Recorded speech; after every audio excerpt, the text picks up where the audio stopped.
Бүгін біз Малкольм Гладуэллдің әлемге әйгілі «Генийлер және аутсайдерлер» атты кітабының мазмұнын талдаймыз.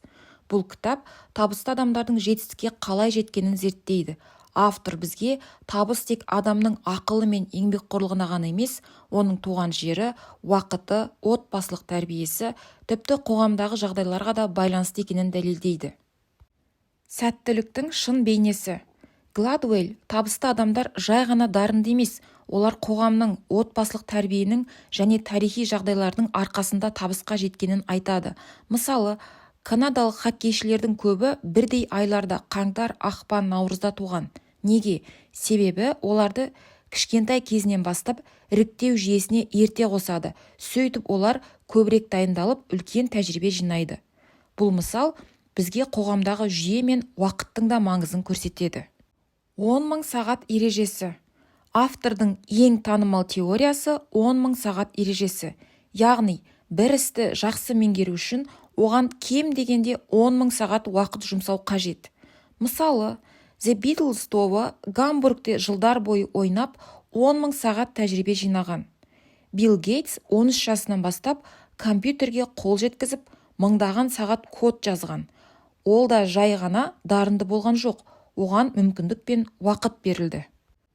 Мәдениет пен тәрбие әсері. Гладуэлл адамның қай елде, қандай отбасында өскенінің де үлкен әсері бар екенін түсіндіреді. Мысалы, авиакатастрофаларда кейбір ұлттардың иерархиялық мәдениеті шешім қабылдауға кері әсер етеді.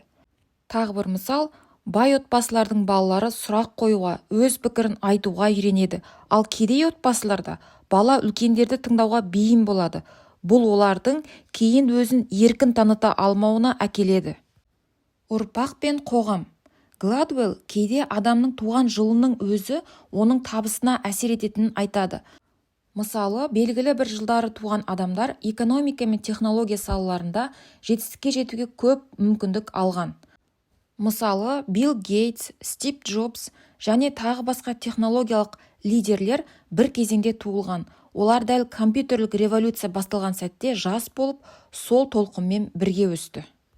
Қорытынды. «Генийлер және аутсайдерлер» кітабы бізге былай дейді.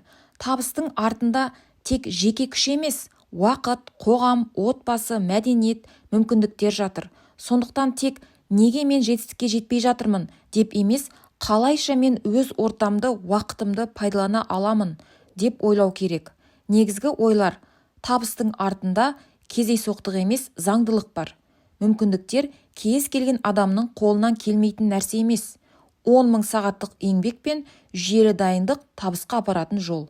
Отбасы мен қоғам тәрбиесі адамның болашағының негізі.